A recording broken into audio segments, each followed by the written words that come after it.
In 208 BCE, a Chinese prime minister named Li Si was dragged into a town square. They tattooed his face, sliced off his nose, chopped off both his feet, and then, while he was still alive and screaming, they cut him clean in half at the waist. All of that was completely legal. For over 3,000 years, Imperial China turned human suffering into an exact science. These are the 20 worst torture methods they ever used, and number 1 is the reason grown men begged for a quick death they were never going to get. Let's start with number 20. Beaten until the bones show. Every town in Imperial China had a building called a yamen. That was where the local magistrate handed out punishment. And the most common punishment was a bamboo cane, about as thick as a grown man's thumb, slammed across the bare buttocks over and over again. The Qing dynasty allowed up to 100 strikes with the heavy stick. After 40 hits, the skin split wide open. Infection set in within days. A full 100-strike sentence was basically a death warrant.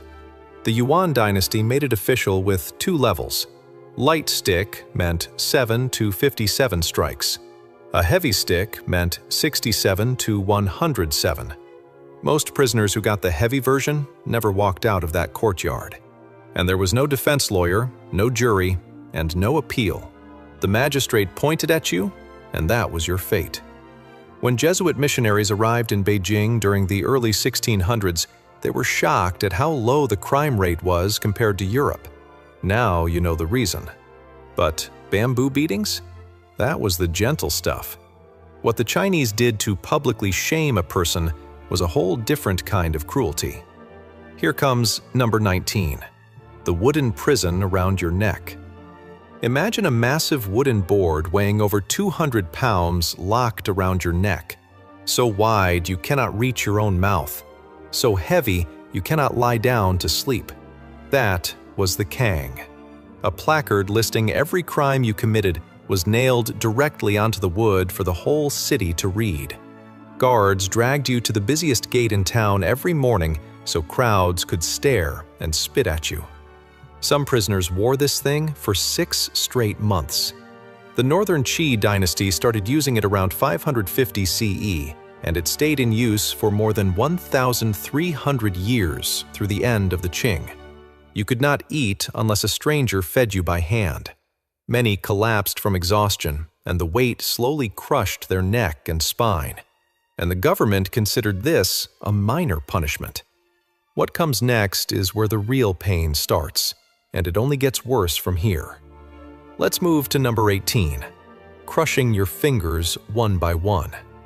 The Ming dynasty had a secret police force called the Embroidered Uniform Guard. They answered directly to the emperor, and they had a favorite toy for getting confessions. 5 small wooden sticks connected by a single rope. Your fingers went between the sticks. Then, someone pulled the rope tight from both ends, slowly and steadily. First, the knuckles cracked. Then the bones splintered. This device was called the zunji, and it was built specifically for interrogating women. Under Chinese law, a person could not be convicted without first confessing. So this little device existed for one reason: to force words out of your mouth. It did not matter if those words were true. The zunji was used from the Song dynasty all the way through 1911. Over 900 years of crushed fingers and forced confessions. Next one is number 17. Smashing your ankles to pieces. 3 wooden planks, each about a yard long, tied together with cords. Your ankles went between the planks, and the interrogator pulled the ropes from both sides, squeezing the wood tighter and tighter against your bones until they cracked apart. This was the jagun, completely legal, completely accepted across multiple dynasties.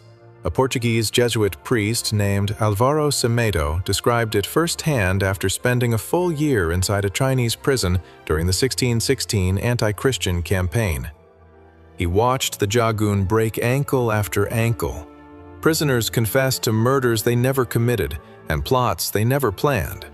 Anything to stop the crushing. But the Chinese had devices that went after more than just your ankles. They went after your skull. Here comes number 16. Squeezing your skull until it cracks. A leather ring fitted around your head, a string attached to it, a bamboo frame holding the whole thing in place. During interrogation, the guards pulled the string tighter and tighter, compressing your entire skull. Ming Dynasty records call this the Naogu. It was first described during the Song Dynasty and was technically illegal through most of imperial history. But bans meant nothing behind closed doors. The pressure burst blood vessels in the eyes, caused blinding headaches, and in extreme cases cracked the skull itself. Officials kept using it for centuries because it worked. People confessed to anything when they felt their own head closing in. And that was still just the warm-up. The next one targets the most sensitive nerves in your entire body. Let's move to number 15. Bamboo hammered under the fingernails. During the early Tang Dynasty, an official named Wang Shu sharpened bamboo sticks to fine points and hammered them one by one under prisoners' fingernails. The nerve endings under your nails are among the most sensitive in the human body, and the pain was so extreme that nearly everyone blacked out. During the Han Dynasty, another official named Shui An used iron needles the same way during a corruption investigation in Yangzhou. He hammered needles under a clerk's fingernails and then forced the man to scrape hard soil from the ground with his bleeding hands. This was never about punishment. This was about breaking a person's mind completely. And it lasted over 1,000 years. Next one is number 14. Strangled by your own body weight. A tall, narrow wooden box with a hole cut at the top for your neck. Your head stuck out above the frame. Your hands and feet were chained inside. And beneath your feet sat a pile of stones. That pile was the only thing between you and death. Every single day, a guard removed 1 or 2 stones from the bottom. Your body sank lower. The frame pressed harder against your throat. And over days, sometimes weeks, you slowly strangled to death under your own weight. You were fully awake. You could see the crowd watching. You could hear them talking about when you would finally stop breathing. And there was nothing you could do except feel the air leaving your lungs, 1 stone at a time. We are only at number 14, and the real horrors have not even started yet. Here comes number 13. Burned and branded for life. Red-hot irons pressed directly onto bare skin. Red-hot coins placed on the body one at a time. Some interrogators wrapped fingers in oil-soaked paper and lit them on fire, creating what they called burning finger candles. During certain dynasties, prisoners were forced to hug a heated bronze pillar until their chest and arms blistered completely. Branding the face was so common that it became one of the original 5 legal punishments, going back to the Shang Dynasty, around the 11th century BCE. The character for this punishment, Mo, literally means ink, because the burn scars left permanent dark marks. Everyone who saw your face after that knew your crime without you ever saying a single word. Let's move to number 12. Your nose sliced off in public. A blade across your face. 0 anesthetic, 0 warning. 1 quick slice, and your nose was gone forever. This punishment was called Yi, and it was so routine in ancient China that the language created a special character just for it. The punishment went back over 3,000 years to the Shang Dynasty. Courts handed it out for assault and certain types of theft. The victim survived, but they carried the shame everywhere for the rest of their life. In Chinese culture, physical wholeness was directly connected to honor, family reputation, and your fate in the afterlife. A missing nose told the whole world your story before you ever opened your mouth. Your face became your criminal record. If you've made it this far, hit that subscribe button. We cover the darkest chapters of history every single week, and the methods coming up next are on a level that is hard to even process. Next one is number 11. Feet chopped off and kneecaps scraped away. The punishment was called yue, and it meant chopping off one or both feet with a single blow. In 1999, archaeologists digging in Shaanxi province found a female skeleton missing the right foot. Medical analysis confirmed she was a victim of yue, one of the oldest physically proven torture methods in Chinese history. But there was something even worse than losing your feet. Some prisoners had their kneecaps scraped completely off. That punishment was called bin. The most famous victim was Sun Bin, a military genius from the 4th century BCE. After both kneecaps were removed, he could never walk or ride a horse again. He spent the rest of his career commanding entire armies from a wooden cart. His very name was changed to permanently mark what they did to him. Here comes number 10. Everything below the belt gone forever. They called it palace punishment. The process was slow and methodical. A rope was tied tightly around the genitals to kill the tissue. Then a blade removed everything. Ash was packed into the wound, and a goose feather was pushed into the urinary passage to keep it from sealing shut. The most famous victim was Sima Qian, the father of Chinese historical writing. Around 94 BCE, Emperor Wu gave him a choice: die right now or lose your manhood and live. Sima Qian chose castration because he had not finished writing the Records of the Grand Historian, one of the most important books in all of Chinese history. He survived and completed his masterwork, but thousands of other men died from infection within weeks. Those who survived served as eunuchs in the palace, cut off from normal life forever. And this still does not crack the top 5. The ones ahead are so extreme, they are hard to even describe. Let's move to number 9. Flesh scraped off layer by layer. They called this punishment combing and washing. The name sounds gentle. The reality was pure nightmare. The prisoner was stripped naked and strapped to an iron bed.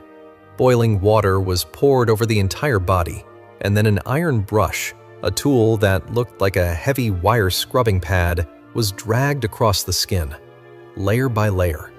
First, the outer skin peeled away, then deeper tissue, then muscle, then bone. Historical records credit Zhu Yuanzhang, the founding emperor of the Ming dynasty, with creating this method during the 1300s. Prisoners who somehow survived the first session were sometimes dragged back for a second round. Nearly all of them died during the first. But even that is not the worst thing on this list, not by a long shot. Next one is number 8, cooked alive inside a giant pot. During the Tang dynasty, Empress Wu Zetian ruled China with an iron grip, and her most loyal enforcer was a man named Lai Junchen. He invented a method he called inviting the Lord into the cauldron. A massive metal pot was filled with water or oil. The prisoner went inside. Firewood was lit beneath it, and the temperature climbed slowly. As the liquid heated, the prisoner thrashed and screamed and begged to confess. If they talked, the fire might stop. If they refused, the temperature kept rising until they were cooked alive. Lai Junchen used this on hundreds of officials and political enemies during the late 600s CE. But eventually he fell out of favor with the empress, and the very government he had terrorized sentenced him to death. The man who cooked others alive finally got what was coming to him. Here comes number 7, forced to dance on a red-hot bronze pillar. This goes back over 3,000 years to the Shang dynasty. King Zhou, one of the most infamous tyrants in Chinese history, created a punishment called Pao Lao. A massive bronze cylinder, roughly 6 meters tall and over 2 meters around, was heated from below with charcoal until it glowed red. The condemned was forced to walk across the top. The surface was coated in grease to make it slippery. The heat was unbearable, and one wrong step meant falling into the burning coals below. Historical texts like the Junzi and the Book of Sui describe how King Zhou and his consort Da Ji sat and watched prisoners dance and scream before they slipped into the flames. They reportedly laughed while it happened. This punishment was used against ministers who dared to criticize the king. Speak up, and the bronze pillar was waiting. Let's move to number 6. Buried alive with only your head above ground. Used mostly during wartime, live burial was fast, cheap, and terrifying. Prisoners of war were often forced to dig their own graves. Then they were shoved in and covered with dirt while still breathing. In worse versions, the victim was buried standing up with only their head exposed above the surface. Then the torturers went to work on the face and skull, burning, cutting, or they just walked away and let the person die slowly from thirst and sun over the course of several days. This was used across multiple dynasties and countless wars. It was never part of official law. On the battlefield, the law simply did not exist. Next one is number 5. Skin peeled off like a butterfly opening its wings. A knife split the skin along the spine, starting low on the back, and peeled it away from the muscles underneath. Historical accounts describe the process looking like a butterfly opening its wings as the 2 flaps of skin separated from the body. For heavier prisoners, the fat layer made the job harder and the agony longer. An alternative method buried the victim to the neck, cut a cross on the scalp, and poured liquid mercury inside. The mercury seeped between skin and flesh, separating the entire skin in one piece. Whether the mercury version actually happened is debated, but the standard knife method is confirmed across multiple dynasties. Here comes number 4. Cut clean in half and still writing in blood. A massive blade came down and cut the prisoner in 2 at the torso. And death was not instant. Because your vital organs sit in the upper body, the condemned person stayed conscious for several agonizing minutes after being severed. The most famous case was during the Ming Dynasty. Emperor Chenzhou sentenced a scholar named Feng Xiaoru to the waist chop for refusing to endorse his claim to the throne. After the blade fell, Feng used his elbows to drag himself across the ground. With his own blood, he wrote the Chinese character for usurp on the stones. He managed to write it 24.5 times before he finally died. And his entire extended family, all 873 members, were rounded up and executed after him. Let's move to number 3. Ripped apart by 5 horses running in 5 directions. This method was called cheli. The prisoner's head and all 4 limbs were tied to separate ropes attached to 5 different horses. On command, all 5 charged at full speed in opposite directions. The human body was ripped into 5 pieces. The most famous victim was Shang Yang, one of the greatest political reformers in Chinese history. He served the state of Qin during the 4th century BCE and built the strict legal system that made Qin the most feared kingdom in China. But after his enemies gained power, they used that very same system to destroy him. The horses sometimes had to charge multiple times before the limbs fully separated. The entire process was a public spectacle watched by thousands. Next one is number 2. Your entire bloodline erased from history. This was not one method of torture. This was a system of collective punishment so extreme it wiped entire families off the face of the earth. When someone was convicted of treason, the emperor could order the execution of 9 levels of their family: parents, grandparents, children, grandchildren, siblings, in-laws, aunts, uncles. Every single one hunted down and killed, often by lynching or beheading. The worst recorded case happened in 1380 when Ming Emperor Hongwu charged an official named Hu Weiyong with treason. The purge killed over 30,000 people connected to one man. Women and children under 16 were sometimes spared from the blade, but seized as slaves. The family name was wiped from every record, as if they never existed.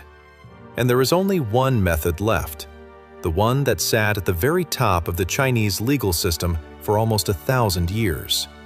The punishment that destroyed the body, the soul, and any chance of peace in the afterlife. And the last is number 1, death by 1,000 cuts.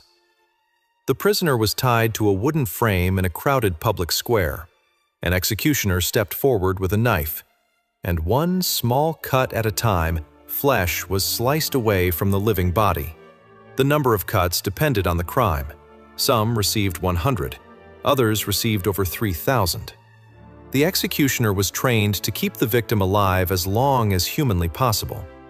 First the chest, then the arms, then the legs. Piece by piece, the body was carved away while the crowd watched. In September 1630, General Yuan Chenghuan was subjected to Ling Qi at Ganxiqiao in Beijing. It took half a day for him to die. Ming historian Ji Liuqi recorded that local residents collected his body parts afterward because they wanted to eat his flesh. The last recorded case was in 1905. A Mongolian guard named Fu Zhuli was executed for killing a prince. French soldiers photographed the entire thing from start to finish. Those photographs became some of the most disturbing images in human history. In Chinese belief, your body was a sacred gift from your parents. Ling Qi did not just destroy the body, it destroyed the soul. A person cut to pieces could never be whole in the afterlife. The punishment followed you beyond death and into eternity. Emperor Guangxu officially banned Ling Qi in 1905, but for nearly 1,000 years before that, it was the single most feared sentence in the entire Chinese legal system. A punishment that went beyond the grave. For over 3,000 years,